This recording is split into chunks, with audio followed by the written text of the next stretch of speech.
Since probability sampling methods are the ideal ones but are not very practical, we need to look at some other sampling methods, and we need to figure out what good features they have and what bad features they have. So these other methods, which are not based on an assessment of the probability of each member of the population to be selected, are called, for obvious reasons, non-probability sampling. And there are several of them. I'm going to have to say some bad things about these methods, but don't become too paranoid about them, in the sense that yes, these are methods which are to be taken very with great care, and that may lead to some major problems. However, from the realistic point of view of us poor people here on earth who have to do things as well as we can under the circumstances, these are still good methods, and so these are the methods, in fact, that you're going to see being used quite often. Not exclusively, and we don't want to use them all the time, and you want to be careful about them, but they are being used. So generally speaking, non-probability methods are also called convenience methods because they are convenient. As I said, the probability methods are the ideal ones. The reason why we don't use them is because sometimes it's unrealistic to be able to use them, and so we call them convenience sampling. The way they work out is simply that we select a sample through some easy, simple, or inexpensive method, and we do the best we can. So it looks simple enough and reasonable enough. So what are the problems associated with that? Well, obviously one of the problems is that if we use convenience sampling, we run a high risk of creating a bias. It's easy to end up underrepresenting some important subgroups of the population, and this is one of the main problems. And the other problem associated with it is that quite often we have no idea of whether this underrepresentation has occurred or not, and sometimes we're not even aware that it may have occurred.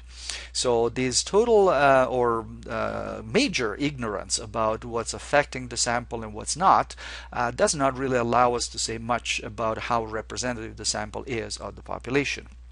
And because of that, the sample may provide misleading information. If we end up with a convenience sampling, then sometimes what the sample that we collect and the information we get from the sample may have nothing to do with what's going on in the whole population, but only with what's going on in a small, very selected part of the population. Now, can we actually use these kind of sampling methods, or should we throw them away? No, they can be accepted, but with some care. Again, they are realistical methods, and so we need to use them, but be aware of their limitations. So be careful when assessing them, and be careful when you are analyzing the results they produce, and don't go overboard in accepting them uncritically. So having talked about these non-probability sampling methods in general, let's see which ones they are. I'm going to list some of the more common ones as usual, and just to give an idea of what we're talking about.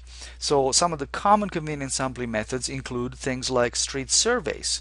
Now by street surveys, I don't necessarily mean something done in the streets. It could be done in a mall or in any public place, including sometimes a hospital. The idea here is that you go to a place where you're likely to find members of your population, and you try to select them as they come.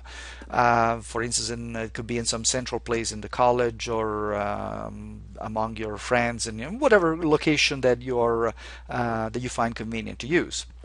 Of course, the limitation of this method is the fact that you are restricting yourself only to people who happen to be there at a given time of day in that location and who are willing to be interviewed for the survey. So again, it has limitations, but it is very, very convenient. Another one is mail-out questionnaires. These are some of the most dangerous ones. They are used very extensively, but they have a major flaw, and that is that they rely on the participation of the people. People have to decide, okay, I'm going to fill this questionnaire and mail it back to the people who sent it to me. And normally what happens is that this is done only by people who feel very strongly about the issue in question. And so people who don't feel very strongly may decide that it's not worth their while to fill the questionnaire, send it back, and so on. And so that can create a very strong bias. So unless your questionnaire, unless your population has to consist of people who feel strongly about a certain event, you don't want to use mail-out questionnaires.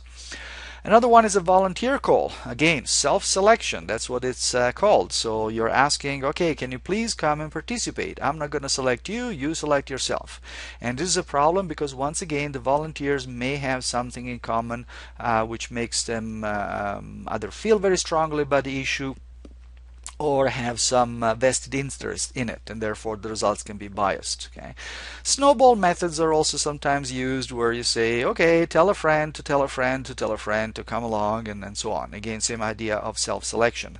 The other thing is also single cluster in a lead locale. That sounds like a very strange expressions, but it's pretty much a street survey where, however, the location has been selected not in terms of the population you want to collect your sample from, but in terms of some other criteria which makes that population very biased in one way or the other. Again, I'm talking about biased in the statistical sense.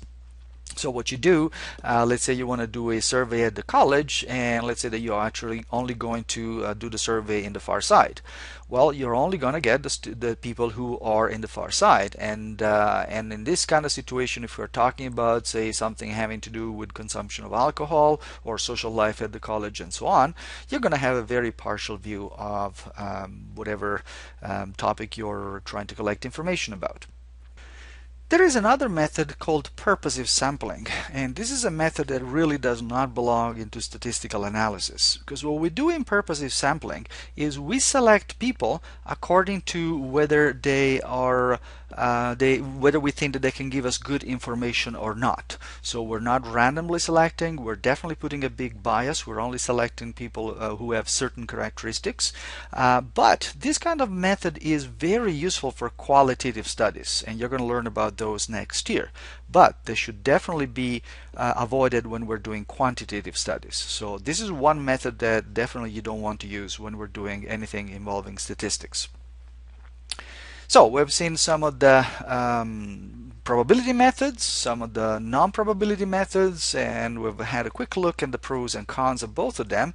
Let's look at what actually happens in practice. Well, in practice, what people do is they base their sampling on some kind of a composite method. Okay, what they do is they would like to use some randomness. That's good, just like broccoli is good for you. Randomness is good from the statistical point of view.